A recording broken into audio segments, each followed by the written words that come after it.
គឺកាយពួរឲ្យកូនកូនប្រសំឡាញ់ខិនម៉ែមេរៀបងាយមកយូរច្រើនឆ្នាំច្រើនខែកូនប្រខិនម៉ែបានបួសងគុណមណា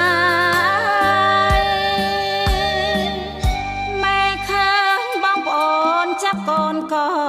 សង់ទឹកភ្នែកខិនម៉ែវាស្រង់កូនប្រុសម៉ែបានអាស្រ័យម៉ែធូជាកូនប្រុសបានបួសឲ្យម្នាយម៉ែអរឃើញកូនបានថ្ងៃបួសសងគុណម្នាយថ្ងៃល្អកូនបានបួសម៉ែអរឡើងស្រក់ទឹកភ្នែកបងប្អូនគីអគីស្រែកហៅព្រលឹងគីស្រែកគីហោ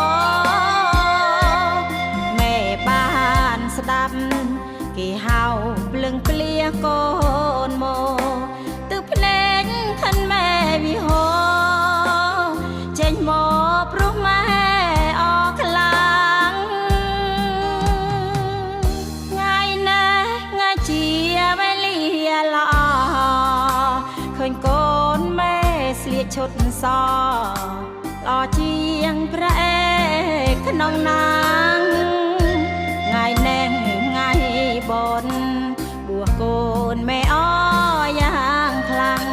ក្រមុំកុំទឿនសន្លឹងសក់សិន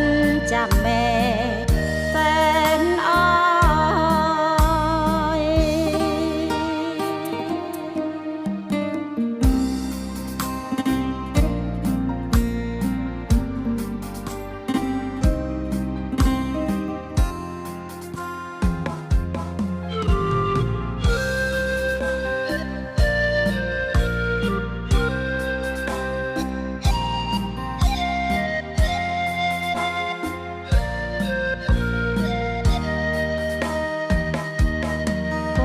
បានបួ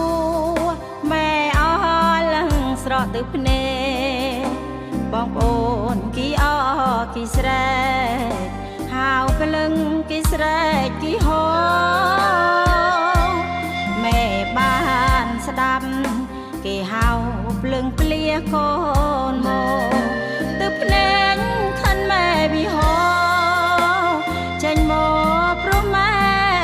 អរខ្លាំងជាវេលាល្អឃើញកូនម៉ែស្លៀកឈុតសល្អជាងព្រះឯកក្នុងណាងថ្ងៃនេះថ្ងៃបុណ្យបួសកូន